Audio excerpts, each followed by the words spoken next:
Welcome back. If yesterday's Vikings game left you feeling down, maybe this story will cheer you up. We're introducing you to a diehard Vikings fan who's using Legos to support his favorite team. Joe McCoy has more.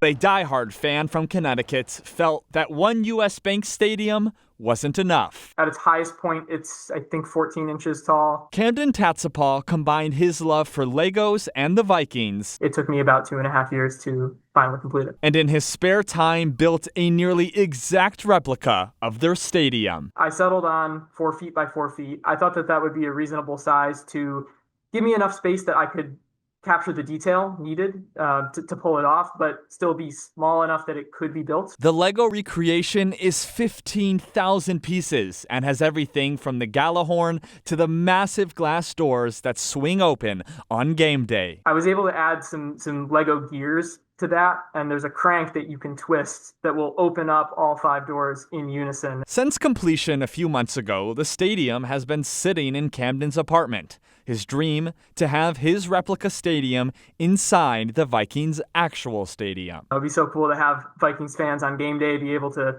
see it up close and personal, take pictures with it, enjoy it. Well, that dream came true. This weekend, we will be assembling Lego US Bank Stadium in US Bank Stadium. Camden says he broke down the stadium into 125 different sections, shipped it to Minnesota, and it will now be permanently housed on the 100 level of US Bank Stadium.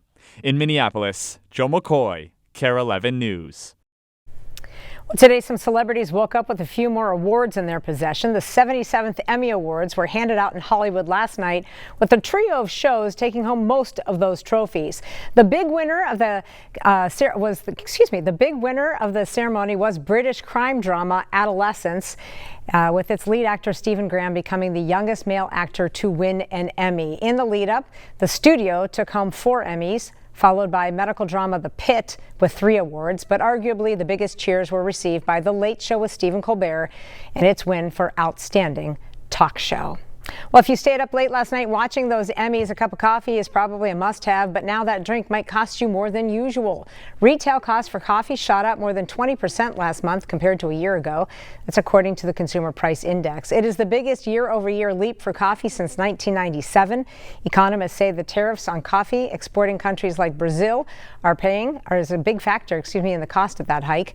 The U.S. imports more coffee, you probably can believe this, than any other country in the world. Well, today we are less than a month away from the Twin Cities Marathon, and we're going to give you a glimpse at what inspires people to go the distance on such a challenging goal. Oftentimes it is a very personal journey, but as Carla Halt reports, in this case, it's about the good that can come, I should say, to others. Near the shores of Forest Lake, Mike Kaiser finds his stride. How's your knee feeling? Not too bad. Where he first found his calling. I had gone for a run, and it was a time like this time of the year. It was stormy, there was trees down, and I thought on my run, hey, I could start a group of people that goes and helps people for free and just says, pay it forward, do something nice for someone else. 8 years later, the Forest Lake area Good Samaritans are still doing good. We mow lawns, we do yard work. They raise money to repair lawnmowers, cars. We've given 23 cars away so far. And also give hope. We show up in the first 24 hours with gift cards for people that have just had a fire. And what they do is also reflected in what Mike is training for.